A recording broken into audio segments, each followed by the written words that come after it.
And we're back.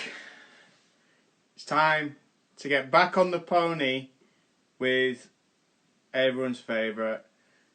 Yes, it's the warmest day of the year, and we're bringing in the hottest guy of the year in again for the second part of this amazing adventure with James Doyle. Loose fitting clothing only. Let's get this started. How do we add James in? Ree knows how to do that bit. Okay, here we go.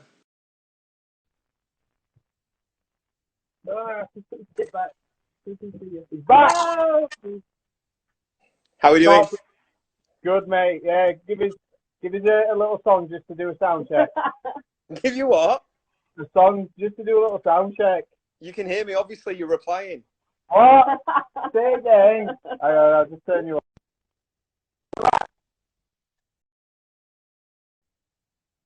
Well, sort of. James, sing. I can't sing very well. He can dance good, though. That boy's got some moves. Well, second one, thanks for joining us again, James, for the second part of the Big Sexy Trilogy. I'm sure we'll do a third one. So last week we left everyone with a massive cliffhanger of the nickname which I've revealed. Tell us a little bit about it, you sexy, hot, sexy guy. I don't know. You just kind of came up with it on the fly. And is it haunted you ever since? You know it has. There were pictures. Go on. Pardon? Go on. No, go on. You go ahead. Go on. So when we were on floor 4, we had pictures above the desk where we would sign in. I remember when they arrived. So Spencer's like opening them, and there's Mark Spencer, Dave Hollywood Hurst, Mark Tig Tidswell, and then it hit me that our fight names were also included in these. I'm like, shit. So anyway, I see mine has the Big Sexy fight name, and that goes up.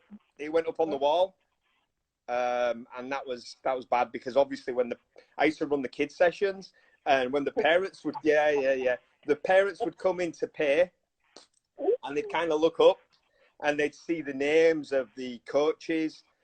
Now, these parents probably assume these fighters sign off on the names that they're given, but that's not the case with us. We never agreed to the fight names. So I'm lumbered with this, and these parents are looking at it, it's like Big Sexy, and then they look at you, and they're like, this guy fancies himself, and that was never the case. I remember the first day that Ben Harrison came to the gym to join the juniors class, and there's Ben, his brother, his mum, and his dad, and they're asking about the classes, and then they look up, and then they look down at me, and I have to explain it. And I would find myself doing this all the time. I don't like it. I've never been announced as Big Sexy. For those who don't know, when you go to a show, quite often the MC will ask you if you have a fight name. And obviously you've been my coach and corner. We'd always be together. And I'd have to interject myself and just say, nope, no matter what anyone says, they don't let them mess with my music. Don't let them, give you any other info. This is me fighting. This is my info. So I'd always have to kind of put that out there before you changed it. I can never say no to you, you sexy little fella. Anyway, so let's move on. And don't do it. I'm like, I got him. It's a job. Part of the gig. Do you know what I love though? I love that Joe's got you down on her phone as Big Sexy. Who blames her? We all have. It's kind of Joe's fault, in all honesty. It's kind of Joe's fault. So really, really briefly, what happened was how Spencer came up with the name, in all honesty. Dave Hurst fought at Champions. Before it was Combat Challenge, it was Champions. He fought on the very first Champions. And Carney, as he does, he roped me in to do security.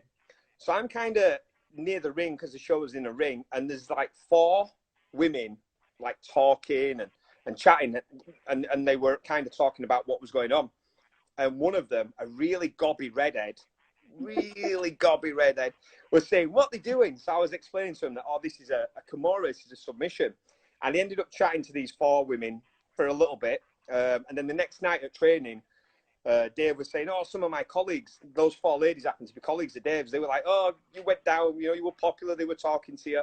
And you came over and kind of overheard it, and you're like, "Oh, you big sexy guy, you." And that was it. That's how that stuck, literally. No other reason. There's a reason behind the nickname. So this just proves that the nickname is actually legitimate and verifiable, because we've got an entire story where you were wooing a bunch of chicks when you should have been working. You had a job to do, and instead you're talking to some litty redhead about Kimoras. You, if you'd have thrown her a dash, she'd have married you there. In all honesty, we're kind of sure. I don't think you were paying me, so it wasn't actually a job. I was volunteering. I was being informative as well. Oh, brilliant. So how's your week been? It's been good. It's been really good. Just, taking it day by day, really, with regards to this whole lockdown and quarantine. Nothing changes too much for us. We have one day where we go out and we shop for like 2 or 3 households, and then we drop off the shopping. Other than that, I'm trying to get some training in every day.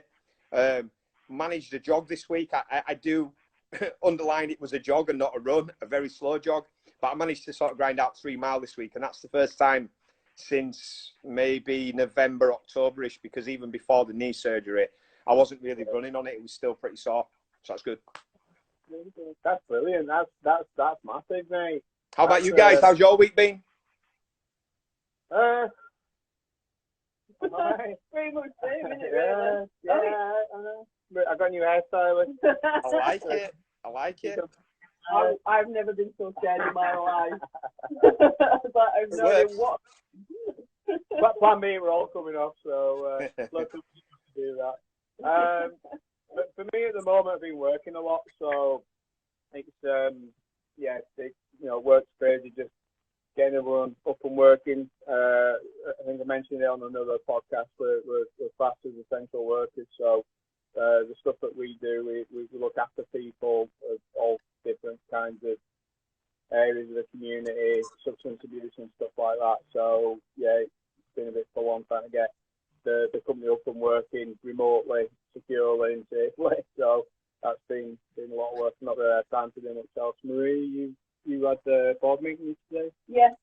So the English International Arts Association had a board meeting. So I've been working with them a little bit. Good. I'm really interested. It's nice to see kind of lots of plans happening and what we're thinking about doing moving forward. So that was interesting. We went on a walk today as well, didn't we? Miles. Like fucking miles. It took us 2.5 hours. 3 hours? I don't know. Something like that. We've just gone down like a load of footpaths around our area. I have no idea where we were going at all. We got chased by some chickens. We had to climb a fence a long way because the sheep won't move from the stile. So like it was just like, fuck you, I ain't moving. So we had to kind of try and climb round this sheep, which was just been. We thought about walking back, and then 2 horses appeared, and they were just staring at us. But like, how do you really text you? Say, never mind the podcast, you might not see me again. It was like Doctor Who, the angels, where if you close your eyes, you get closer. Yeah. It was like that when we turned away, and then we looked together, and it was closer to staring at us. So we're glad we're here and able to do this. You survived it, then you survived it. Just about. Did you know that chickens have furry feet, like feathery feet? I've not thought about it. That's my takeaway of the day. So that's something I've learned and really enjoyed about today. Excellent.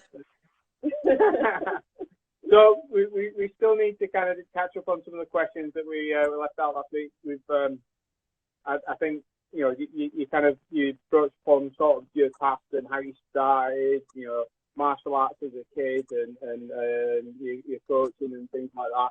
Just thought it's probably worth just starting off with, where's been your favourite place to travel in the UK, outside of the UK, to coach or train? But let's start with coaching and then training. Okay.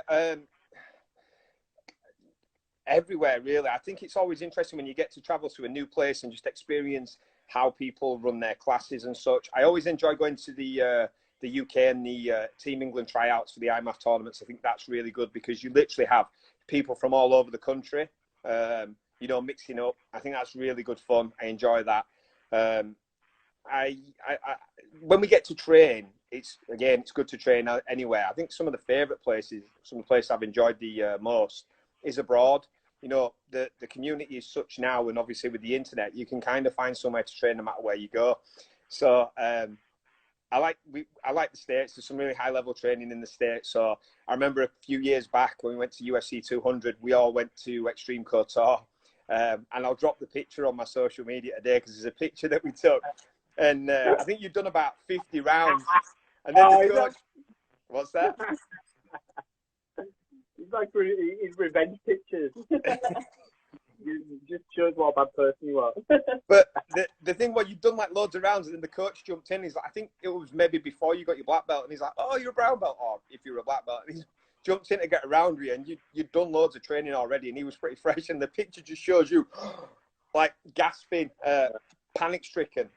So yeah, I like training over in Vegas. That's a really cool place to train.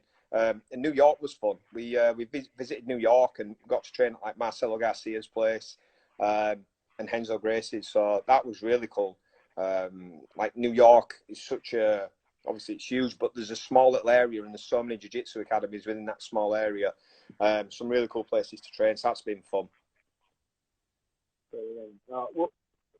So on the flip side, what's been the worst? And it doesn't have to be just MMA, it could be just anything. What's the worst experience that you've had training somewhere? Don't say for Kazan. I don't know really. One thing that kind of jumps to mind is what we touched on last week. When we went to Team Quest. The practices were on a morning, an afternoon, and an evening, and I was wanting to get as much training in as possible. And we were in like a kickboxing class, and Chris Lieben was coaching it, and all my legs were beat to shit, like bruised and battered everywhere. And he kind of pulled me out. He's like, "What's going on? Why are you so bruised and beat up?" I was like, "I've been training a lot." So he just straight up low kicked me like pretty much as hard as he could, and like, I was like, "What's going on?" He's like, "I just wanted to see if you bruised easy." I'm like, "Shit." So that was interesting, just that low kick, big heavy low kick. But no, to be honest, the only thing you sometimes encounter is the thing. What I've found is if you ever catch anyone with a submission, sometimes they'll really go after you a little bit. I've been at gyms where I've maybe caught someone with a dart because I'm not bad with that. And can kind of lure people into it, and then they'll just go after you. You know, I've had loads of little niggles of injuries, and I'll try and mention it at the start of those, especially, you know, with my knee and stuff. If someone's a heel hook kind of player, and I'll often say, just watch that leg, and you know, you'll catch them with a dart or a choke or something. The next thing they're going after that leg for a heel hook, and I'm tapping early because I don't want to get my knee jacked more than it is. But yeah, stuff like that, really, just in the heat of the moment.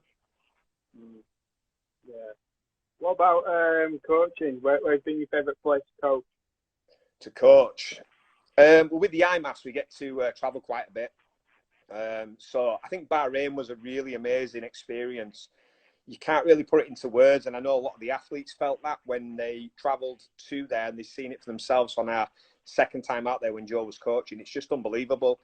The level of treatment that the fighters and the coaching staff receive, even you know, as amateurs, it's amazing. You know, you really are kind of spoiled between the travel, the facilities, the food, all that kind of stuff. It's really high level. So I think Bahrain was really good fun. I think that's one of my favourite places I've coached. Excellent. I remember the first time you and Joe went over together. Joe were fighting. I remember talking to you when you got back and just how much you were buzzing off it. And then, you know, we've had a couple of trips over together now and being able to experience that as well. So I think it is fascinating, and it is something different to be involved in, and and especially at an amateur level. Yeah. There's not much at that level, is there, where you're having that experience. So yeah. You could never imagine that, really, like not even 10 years ago, maybe 5 years ago. You couldn't imagine that as an amateur you'd be able to travel to these countries and you know, compete with the best. I mean, I'm a big believer that as an amateur you should want to experience as much as possible. You know, win, lose, draw, stop guys with the sub, stop guys with the TKO, and be on the receiving end of that. Because as a pro, you know, if you're going to go far and you want that to be a career, you're going to have to experience that. And some of those guys and girls that are out there at the IMAFs, you know, they'd beat a lot of pros. You know, they'd beat a lot of pros. So, like, for me, if you want to if you want a career in the sport, you know, the best thing is to go out there and challenge at that level, because that kind of lets you know where you are in regards to competition. You know, it's okay to stay within your within the UK and compete on a regional scene, but once you get to that high level of international competition, as an amateur, it gives you an example of what you'll experience as a professional fighter. So, you know, fighting against the Kazakhstans, the Bahrainians, the Russians, you know, as an amateur, it'll affect your amateur record. But once you turn pro, it's scrubbed clean, and you know what level these countries are functioning on. And that was something for me that was really, really surprising. Like, the support and the funding that some of these countries have allow them to operate at a high level. So you can kind of see where you are in comparison, really. So I think competing at that level and being accepting of win, loss or draw, it's good to do. Yeah, I think each year the IMAF changes, doesn't it? You know, you've got some. I mean, some of them are state funded, aren't they? So, you know, Kazakhstan, Bahrain, you know, places like that.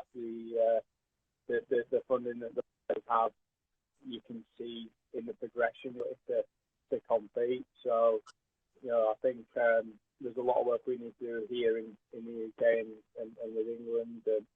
And I think it's going to be really interesting. It's going to be really interesting to see how we evolve. I mean, when we went over to the cadets and when we took the cadets over, it was the first time seeing, you know, that age group compete in such a big competition.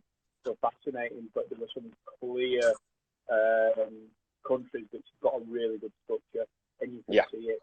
You could see it with the likes of like Kazakhstan, with America. America looked absolutely amazing. You know, the guys from Ukraine look really, really good as well. You know, Russia as well. The usual. Bahrain. Bahrain might have had a few. They didn't have the normal. No. Yeah. They did it with only a few, but that was fascinating seeing such young people competing with such skill. Yeah. I mean, like, to be fair, like England, as a you know, we did well. We did really well. But for me, and this is one of the key things I want to. This is why I want to kind of focus on it today. That if we don't get that right now, then in a couple of years' time, we're just not going to be able to compete with them. So, you know, I think what you guys have done with the women's and how you approach the women, you know, doing yourself, I think that's something that we need to emulate across every level of what we're doing. So from cadets, juniors, seniors, and you know, we need that investment from people like you guys. So, yeah, cool. What would you say is your ideal fight camp?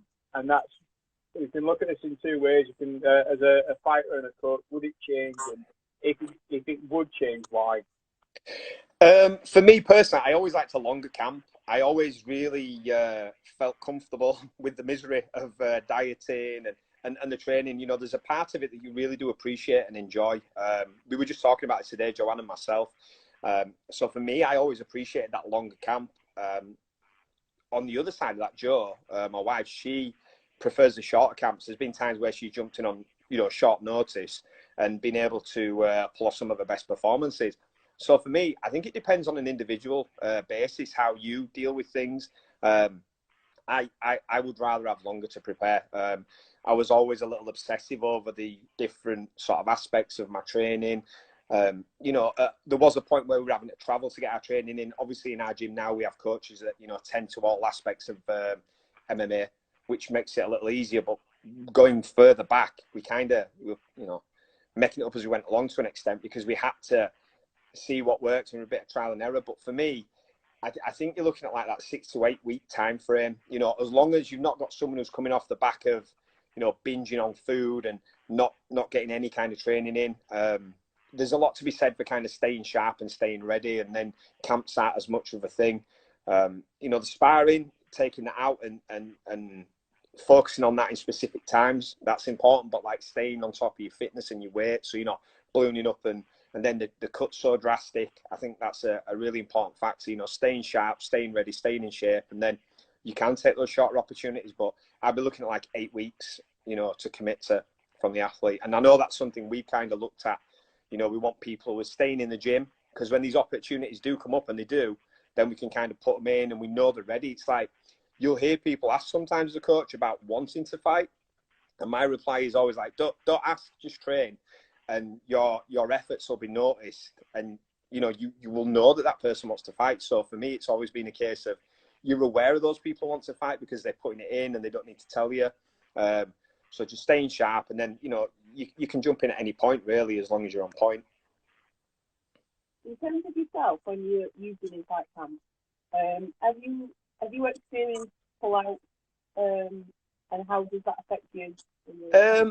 Yeah, to an extent, you do get pull-outs, but, you know, when I was really active, the sport wasn't quite as popular as it is now. We had to travel and wait for shows a little more. What you find is now there's more shows, there's more people. I mean, sometimes there's people turning up to lose, which didn't happen like, you know, 5-10 years ago. There wasn't really much of that happening. The thing I had more often than pullouts was people missing weight. I think I fought on the show 3 times on the bounce, and my opponents missed weight.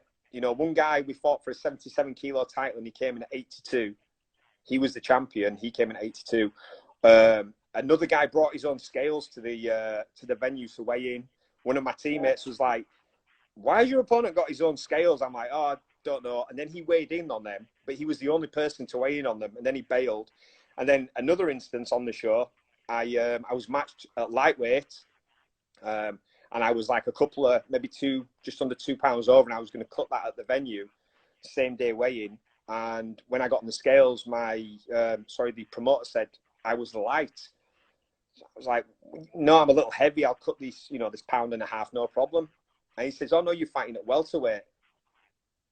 And I was like, "No, I was fighting specific guy at lightweight." And then the promoter was like, "I rematched you at welterweight, and your guy's actually 77.8, so he's not even welterweight." I was 71.2, and they listed me as 72, and I was like 72, if you will, and the guy was 78, and we fought and lost a split decision to that guy. So for me, it was making weight. And then I think on the 4th time, the guy didn't make weight. It was on the Max show in Leeds, and he was a really tough customer. And, you know, he went on to fight Cage Warriors and stuff, and he missed weight by, like, I think it was about 3 kilos. When he went, it was 0.5, I think. And when he went to cut weight, he didn't have a sauna suit. He didn't have anything. He was just skipping in his shorts and a t-shirt. So there was no effort there to make the weight. And, you know, deep into a fight, you know, semi-pro rounds, as it were, 5-minute rounds back then, deeper into the fight, you'd start to feel that weight would be a bigger issue. So to start with, you know, you'd feel a little fresher. But as that person's wearing you a little more, that 3 kilos, you know, it's a lot of weight. So the guy was all apologies, and he was a very intense guy. A few times at weigh-ins, he headbutted people, or he got right in the face and it kicked off a few times. But he's really humble and apologetic. So I don't know what that kind of meant, but yeah, for me, it was people missing weight or not really attempting. Yeah, I mean, that was a bad one, that was really bad, because you were the main event, it was first title, and yeah, I think if he'd have lost 2 kilos, yeah, it'd been okay, but it was like, you've not even tried, you've not even, you know, if anything, you've not even lost an ounce of water. So, like, you know, have you not had a piss? Have you not been to the toilet? You know, they're basic things where you're going to see a good couple of 100 grams come off, aren't you, at least? Yeah. And it was just nothing, and just, yeah, that was a bad one. And each time we've been to some of those other shows, we've put so much time and effort in. There's so little shows about that we ended up having to take it. Otherwise, it could be another 6 months before you get a fight. And you know, I know records are important, but I think only a pro personally. And you know, going and having those fights were more beneficial than not. I think we learned, didn't we? And we kind of given the benefit of doubt plenty of times, and then we just stopped going. So it was just getting to the point where it was ridiculous. I mean, it was bad enough that, you know, some of the judges were from the same gym as our opponents. So, you know, it weren't a fair crack anyway. And if the guy's like 4 kilo over and his pal judging you as well, it's not going to work out. So, I think it's changed a little bit, but not much, especially on some of the shows. So I'm hoping that we do see, you know, some change. But Yeah, let's not hold our breath there. Anyway, let's talk about something outside of martial arts. What you was James Doyle into? What did you do? Tell me more about James Doyle outside of martial arts. Food. What kind of food? Pretty much any kind of food. I have the most embarrassing sweet tooth, as you guys know. So for me, like chocolate, biscuits, cake, that's like the killer for me. That's literally my go-to. The first time when Joe and I first started dating, I was actually just coming up to the end of a fight camp, and I was eating really clean, and I was behaving with my diet. So the night of the fight, win the fight, come home, I've literally got a stash of chocolate, and I'm eating my way through bars of chocolate, and she's looking at me like, "What's wrong with you?" And I'm like, "Yeah, it's embarrassing, like chocolate around my mouth, like a big kid, really." So I love my food. I love TV, like binging on a good show. Because we're so busy, like with work, obviously with coaching, and working with the schools that I coach in, it's pretty much, every day I'm in the gym or I'm at school or I'm over at Air Valley or SBG helping out. So for me, I do like my downtime. I do like TV shows. So like at the moment we're just watching Ozarks, so I'm kind of binging on that a little bit. Have you got a lockdown treat at the moment, or is it just many treats in terms of food? To be honest, I've actually this week really reined my diet in. So like this morning, I had like a shake with greens and peanut butter and bananas and stuff. So I know, right? So I've started reining it in and training a little harder. But like as far as treats, like Joe baked a brownie the other day, big brownie. I've pretty much eaten half of that. So that's never a surprise when there's any kind of goodies, biscuits, cake, anything like that, really. So you're a massive wrestling fan. Yeah. You love Bret Hart. He was, yeah. That's where the picture came from. We did put in that picture up. He debuted dressed as Bret Hart with a jacket that said "Big Sexy." Now, for me, that were a little too far, James. Like you need to break into the industry a little slower. I know, like there's a whole persona thing in wrestling. So for you guys who don't know, because James is probably not going to say, because look at his little face. He's got all red. For James Doyle's stag do. So James doesn't drink. So for James's stag do, I had to think of something which involved and James could enjoy. So I took him trampolining, and then we went down. We went and had an American style burger, and then we went and watched wrestling, all dressed as wrestlers. So, which was probably one of the funniest nights I've ever had in my life. Yeah, it was a good night. So, so what did you think you stag do, James? I've never dressed up. I don't like dress up and shit like that. I don't. Maybe I take myself a bit serious, but I don't dress up. So when you said to me, "You've got to wear this," my biggest fear was I'd be the only dickhead dressed up, and everyone else would be like dressed smart. So I felt a little reassured when we were all dressed and looked silly. But yeah, it was good fun. Couple of highlights. Obviously, Steve Fullard thought he broke his ankle. Dressed as the wrestler Goldust. For you guys who don't know anything, have a look at that. But Steve was dressed as a wrestler. I thought he broke his ankle. But then half an hour later, we got to the wrestling show and he's parading around trying to take over the show and getting in the ring. He was a feature. He was a feature of the show. Because like he twisted his ankle, didn't he, in the car park when we went to get a burger.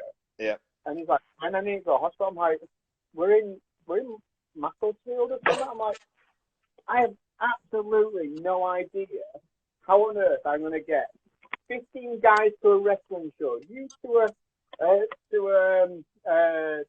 hospital, and then get you all home afterwards. I'm like, please don't do this to me.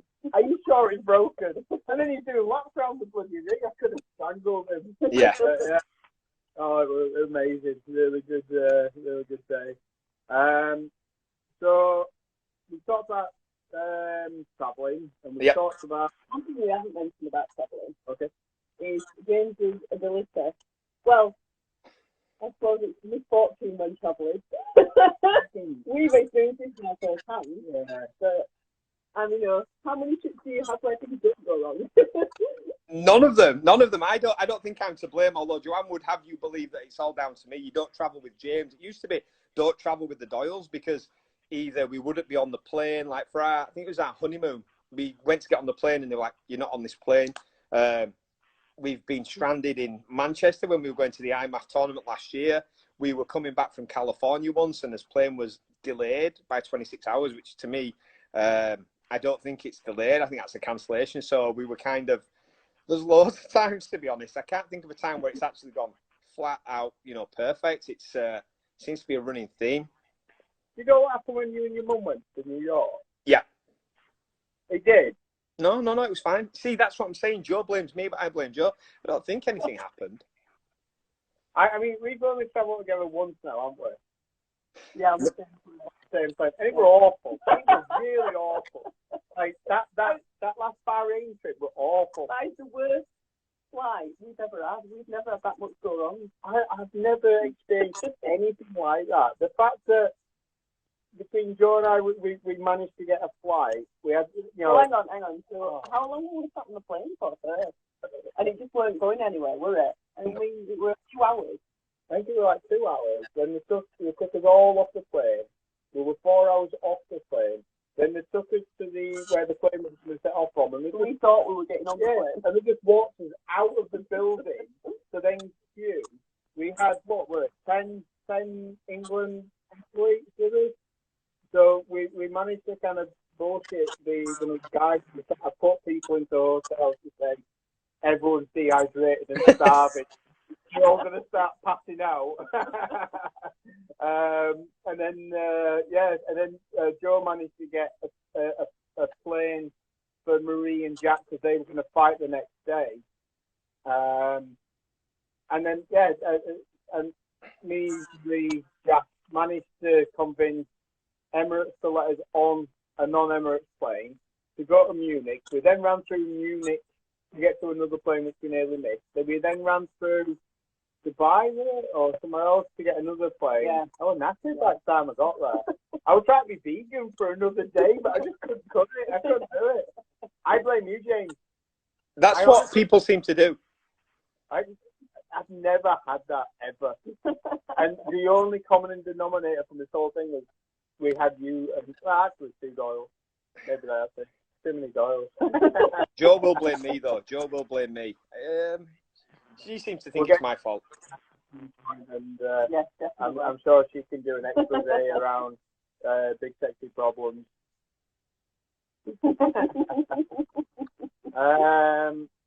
So, I mean, we've travelled quite a bit together, haven't we? We've talked around kind of going to UFC 200. Yeah.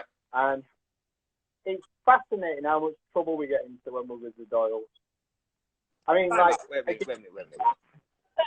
And we tested this by not being around Doyles and being around other people, and we've actually made friends. But when the Doyles are about, everyone's a mortal enemy. What's wrong with you? I have no recollection of any of this. I don't recall any of this happening. But the problem is, like, I get really defensive because you're so pretty. So, like, if someone has a go at you, it drives me crazy. Like, you do not talk to this pretty guy the way you're talking to him right now. Sit down. You want to talk about any of our escapades? I'll talk about one. So we're sat watching the Ultimate Fighter finale, and we're on the floor level, and we're about 4 rows back, 5 rows back, and the people in front of us keep standing up for no reason. It's not the end of the fight or anything. They keep standing up. And Marie very politely says, "Excuse me, you keep standing up and I can't see." So they sat down, but then the guy who was sat next to them turns around and he starts mouthing off saying, "You Brits have got a big problem with us standing up." And we were like, "No, there's no problem." And he goes, "Yeah, there's like 10,000 people in here and you guys are complaining at us." To which you replied, "There's 10,000 people in here, pal, but only one dickhead." So then he turns round and he's like, "Bro, I'm from Brooklyn, bro, I'm you know," and I'm like, "Listen, mate, we're from Bradford. You said to him, you're doing this, you've got a skinny neck." you've got a skinny neck and threatening to choke the guy out. And I'm just like, how am I the peacekeeper? Usually it's me causing trouble. And then... Making it all sound like me. I only interjected when he had to go at you, you pretty little fella. All right? Nice. No one talks to my Jamesy that way. Sit down, dickhead. We're trying to watch a couple of fights here. And then later on in the evening, someone spoke out against, you know, how we should all be one and be friendly. Tatiana Suarez won the Ultimate Fighter finale. There'd been an issue with the police over there. And said we should all love each other and this and that. And the guy turns around and he's like, bro, I'm sorry, bro. And I went, mate, you need to turn around and piss off because he's upset with you. You'd obviously had a few more drinks by then. And I thought, there's me, Joe, Marie, and Spencer. Hang on. Don't make me sound like I'm some angry drunk. I only get angry when they have a go at you, you cute little sausage. I know. But yeah, we've had some fun. Yeah, one or two, haven't we? So you excited about the fight? I'm very excited about the fights. I've kind of been walking on eggshells all week because you just think it's too good to be true where they're going to pull the show. So I've been a little bit apprehensive of getting too happy, but it seems to be going ahead. They've done the weigh-ins, they've done all the testing, and Jacare tested positive, so that fight's off. But other than that... Oh, really? Yeah. Oh, you're kidding. No. So, like, this morning, I woke up... Pardon? He's positive for COVID. Yeah. Oh, wow. How does that change next? Okay. I mean, like, we talked about this with Andy Weiler a little bit. Yeah. Like, how would this work? And we watched a bit of the countdown stuff and the talks around how they're changing, you know, everyone's in separate rooms and things like that. So that's wow, I didn't know that. Yeah. Is it next up? What's that? Yeah. We've been on a 10-mile walk. So it shows you a lot of what they're doing and the practices they've put in place on the embedded show, you know, like the daily video log that they release. There's loads of information on there about how they've been doing things. So that's been really interesting. But yeah, it's just a case of it's the first time we've had like a UFC show in 8 weeks, so it feels pretty special. I was thinking back to like the days like UFC 40 and like those days where you'd have like 6 to 8 weeks, even longer in between, and there'd be a build to it and there'd be a lot of anticipation, and kind of feels like that. I mean, the card itself is absolutely stacked. You know, you've got some really good fights, so I'm really excited. Just have some fights, and then they're running a show on Wednesday and they're running a show on the Saturday after, so there's lots of fights for us to enjoy, which is a good thing. So have you got Gaethje or Ferguson? I'm rubbish at this, so like I have who I think and I have who I want. I actually want Gaethje. I do want to see the Tony and Khabib fight, but you know, I think it'd be interesting if someone else gets in the mix there. I think will win. I think Tony will take the win. I think Tony Ferguson wins. How? What do you reckon? Like, I think it's like stoppage in the fourth round stoppage. What other fights have you got your eye on? Cruz and Cejudo. Yeah. What do you reckon of that one? I don't know. Like, I don't. Cejudo is such a high level combat sports athlete, maybe the greatest combat sports athlete we've seen. You know, between what he did at the Olympics and, you know, beating DJ in such a close fight, but you know, he's definitely going to be one of the all-time greats. I'm a Cruz fan, so I really want Cruz to do it. My only concern is, like, it's 4 years since he last fought. So with it being 4 years since he's last competed and Cejudo operating at such a high level so frequently, I think maybe Cejudo's going to take the title, you know, and win this fight.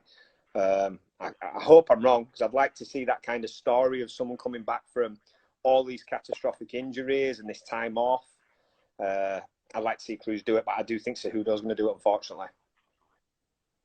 Yeah. What are your thoughts on that one? So, I think the same. I think Cejudo. But I really like listening to Cruz and his kind of mindset and, you know, his opinion, and there's no such thing as ring rust, and, you know, he obviously is very, very strong kind of, you know, mentality around that. So I love watching and listening to him about stuff. I think, you know, young fighters could take an awful lot from him and, you know, not look for excuses. I think it's fascinating. I think Cejudo. I think it's very hard to watch his previous fight last year, how consistent he's been with his performances, not sticking. So, what about you? Who's I think? Yeah, I think it's Cejudo, but I like Dominic Cruz. I really like him. I like listening to his commentating as well. So, yeah. But yeah. What about any other favourite fights or fighters that you're excited to see? I'm excited to see the Ngannou and Rosenstrike fight. Two big, strong heavyweight fighters. That's going to be interesting. I think they've both shown the ability to knock out their opponents. Ngannou obviously numerous times. Then Rosenstrike, I think he came back from sort of being outpointed by Overeem and beat Overeem by stoppage later on. So that should be interesting. Of course, Rosenstrike, he called out Ngannou, which no one's doing at the moment. No one really seems to want to fight Ngannou. Yeah, I forgot about that fight, to be honest. I think it's a quick fight. I mean, heavyweight fights don't tend to go distance too often anyway, do they? So I think when you've got two guys in it like they, I think, it's only a matter of time. And yeah. Ngannou's working with Dewey Cooper, isn't he? Yeah. So it's kind of, obviously he was out in Paris with Lopez out there, and then he's been spending time at the PI. I remember hearing that he just literally lived at the USC PI, and he'd just be walking around and like going and training, then calling to see the staff there, when it was up and functioning. But yeah, he's training out with Nick Sick at Extreme Couture as well, so he's been spending a lot of time with him. I guess while we're in this kind of quarantine phase, he's staying with that coach so he can get the work in. But no, it's going to be interesting to see how his developments come along since, the loss to Stipe, and then obviously the fights that have happened since then, seeing his development, because that was so early on in his career. I'm really excited to see that fight. Yeah, definitely. It'd be interesting to see how they perform, each of the athletes perform, the situation that we've had at the moment. Yeah. Different has their training been to what they used to having, and how much have they been able to do to prepare for it. So I think that for that reason it's interesting as well. Yeah, see how the development has been without having a full camp. That's going to be interesting. Of course, people have kind of said with Tony Ferguson, it's not as much of an issue because he does a lot of his own preparation in kind of his own isolation, trains with Eddie Bravo, very limited training partners. So maybe that's advantageous for him. Cowboy does the same, though, doesn't he? He's got his own bad motherfucker around champion. He does it with his own team. So I think that could be quite interesting to see the difference. I think Pettis tends to spar a lot, doesn't he? Yeah. From what I've seen of training footage and what I understand, so I think that'll be very interesting to see that as well. I'm excited for that fight. I'm definitely excited for that fight. Jeremy Stephens and Calvin Kattar as well. That's a really exciting fight. Obviously, Stephens for me is one of the, he was the victim of the Conor McGregor line. Who's that guy? But his power's unreal. Like I remember him knocking out Rafael dos Anjos, just with an hellacious uppercut. And then you've got, Calvin Kattar, who kind of went the distance with Zabit and started to pick off Zabit as the fight develops into the later rounds. So that's interesting. Kattar seems to be on the rise, and Stephens maybe plateaued a little bit, but I'm really, really looking forward to that fight. Yeah, absolutely. I don't know much about the other fight cards. I've not really sort of paid attention, to be honest. Okay, so I've got it. I've got the fight card here. Oh, excellent. We've got Span versus Alve. Mitchell versus Rosa. That's an interesting fight. Hall and Sousa's off. Vicente Luque versus Nico Price. That's a really interesting fight as well. Carla Esparza and Michelle Watson. Alexei Olenek versus Fabrizio Verdun, which could be interesting with the submission side of things. Petty Cerrone, Greg Hardy and De Castro. That's heavyweights, going at it. Kattar Stevens, Ngannou Rosenstrike, Cruz Cejudo, and the main event of Gaethje and Ferguson. So it's a really good card. I think there's some cracking fights there. I think I've probably just looked at the main card, to be honest, but the undercard is quite fascinating. I forgot that Verdun's fighting. It'd be great to see Verdun fight and see how he gets. He would cause some very interesting problems for someone like Ngannou, I think. He's doesn't he? Yeah, I mean, I remember him coming on the scene. He was Krokop's jiu-jitsu instructor back in the Pride days. I remember him like bursting on the scene for Doom. Seems to have been inconsistent. I don't know. The heavyweights, it's, you know, so much can happen with one punch, can't it? So, you know, it's unfortunate because for me, he has some of the best jiu-jitsu at heavyweight. Yeah, absolutely. I think I was really excited about that. As far as Watson fight's quite interesting as well. Yeah. Like, we were talking about this last night that, for me, it's a classic kind of grappler striker match. Spar's has just not been as consistent. Like, early on in her career, like, she looked really good, didn't she, from a grappling point of view? But yeah, I think that'll be interesting to see how she does on that one. Yeah, you just worry for her. I mean, like, she's pulled out some good results. I know her and Claudia Gadelia, I forget the result, but had a really good scrap. But, you know, Michelle Watson's looks really good. Like, her movement, her striking just looks great recently. So it'll be interesting to see what happens there. Yeah, absolutely. So we've got, because we're not going to have it sneak up on us again, we've got 15 minutes. All right. Okay. So I think we should just stare at you for at least 5 and just laugh in the man, the mystery. Look, we want him to come back on. Don't forget that. He will. So let me ask you, what's your plans for the fights? Are you staying up or are you watching them tomorrow? Probably tomorrow, to be honest. It's 11 o'clock in at the prelim start. Is it 11? 11:30 because they've lost the fight, you know. So they've kind of put it back a little bit. So 11:30. It's too late for me. I'll probably watch one and fall asleep. Yeah. Yeah, we normally do that, don't we? Just don't look at anything. Yeah. Get up, don't look at anything and put it on.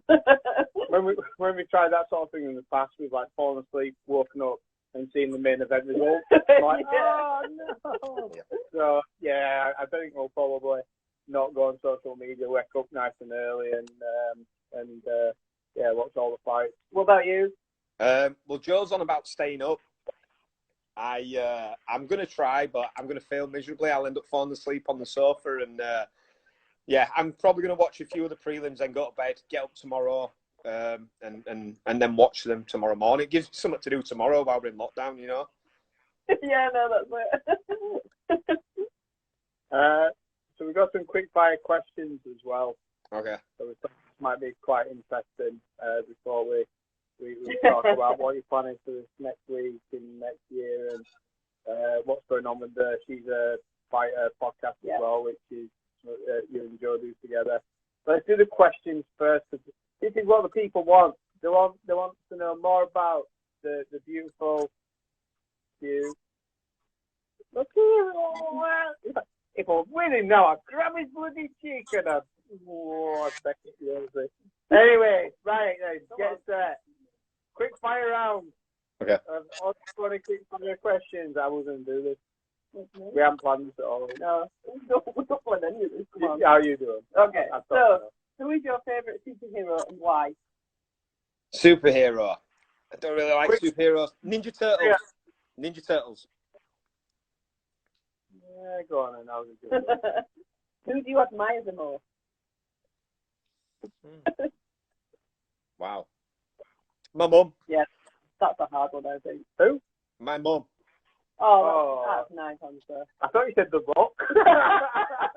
Oh, that's a really good choice, The Rock. No, your mum's awesome. Your mum and Nan are absolutely lovely. So, if a movie was made of your life, what genre would it be, and who would play you? It'd be a comedy, you know. Dealing with this guy, it'd be a comedy. Adam Sandler. More like Brad Pitt, you cutie. Head kicks or dash? Ooh, it's a dash choke all day. Hogan or Flair? Flair. Oh, interesting. Nice little twist on that one. What would your pro wrestler name be? It has to be James Doyle, surely. Try again. I'd let Spencer come up with it. He'd probably come up with something a little catchier. Heartbreaker Soul, take a big sexy in the ring. Next question. Next question.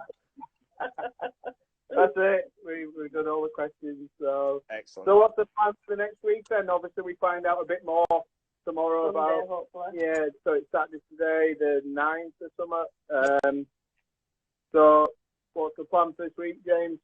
Continue on really as we're doing. Try and stay sane. We are waiting, obviously, to hear what the government say tomorrow. I'm having a lot of people from like SPG Bradford and Air Valley Martial Arts over in Keighley contacting me and asking if we know what's going on.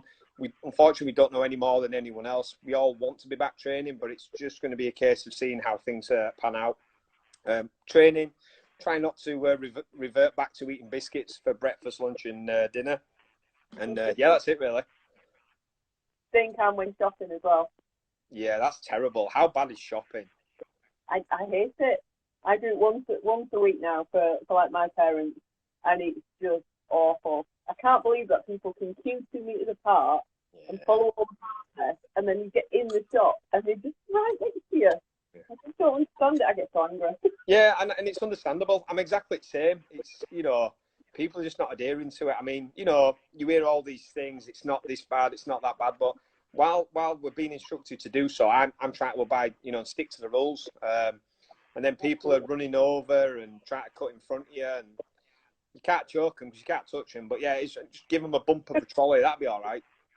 Do you not think it's because you're so cute that they just want to be close to you? The problem is with this social distancing, to see someone as pretty as you and they just go, I can't. I've got to be near him. I've got to wax in the big sexy aroma, and I've got to enjoy the presence, the aura, the feel. And because 5G is not a thing yet, we've all still got that magical aura. Yours is a bit thicker, thick aura, very thick aura. Can we name this episode The Roasting of James? Because he has been on one today. Let's not even try and pretend it's anything serious. It's been the roasting. It's about you. We've learned how pretty you are. We've learned you can't travel for shit. We've learned, I don't know what else. So, have you got any podcasts coming up or anything? Yeah, Joe's working on speaking to some of the female athletes that she's in touch with to lock down an interview. And yeah, there might be some other stuff coming up with the podcast. So I'll keep you guys posted.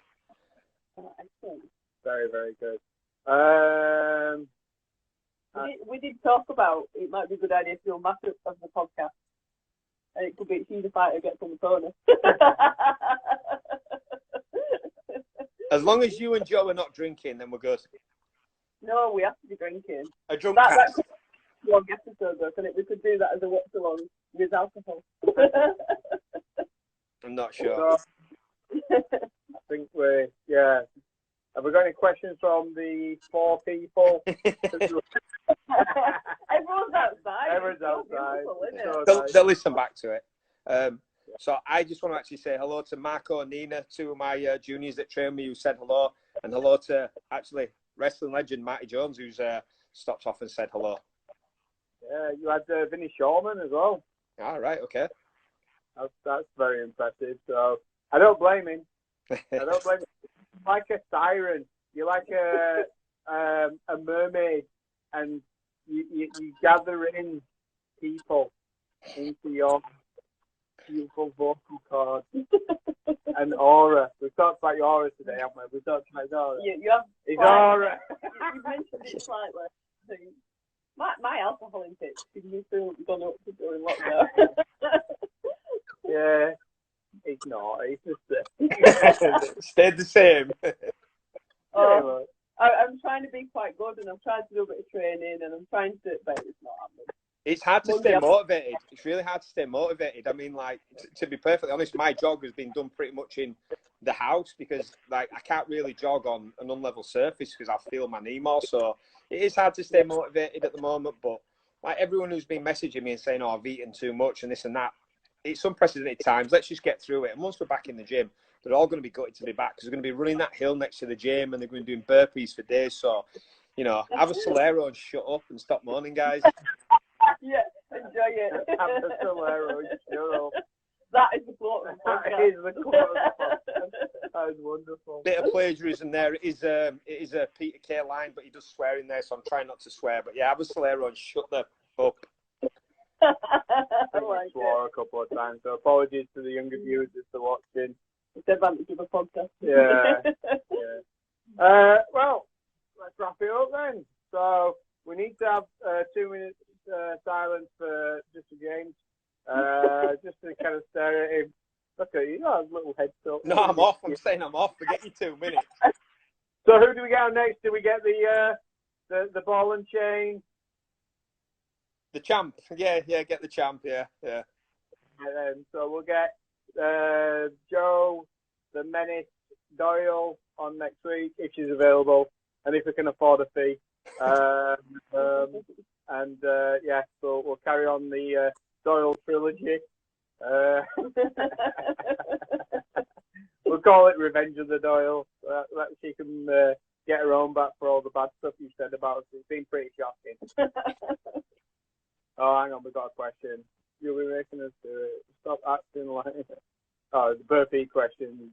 So, yeah, Cass, I think that's come up with.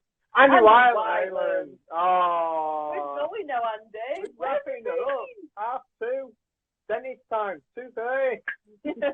Oh no, I've never heard that one. That's the first. I've never heard that. Just a you, cutie. Right. Okay. Pads. I got it. We'll have to do it that way. Hang on. Go like that. Does that work? Anyway. A lot of time and effort put into this podcast. Preparation is at least 4 hours a week. Cool. Right. Thanks for joining us, James. Yes, thanks, James. Hopefully we'll get to see you soon. And Thanks for roasting me for an hour, Spen. I appreciate it. It was good. No one listens to me. All they're just looking at you look like I'm like,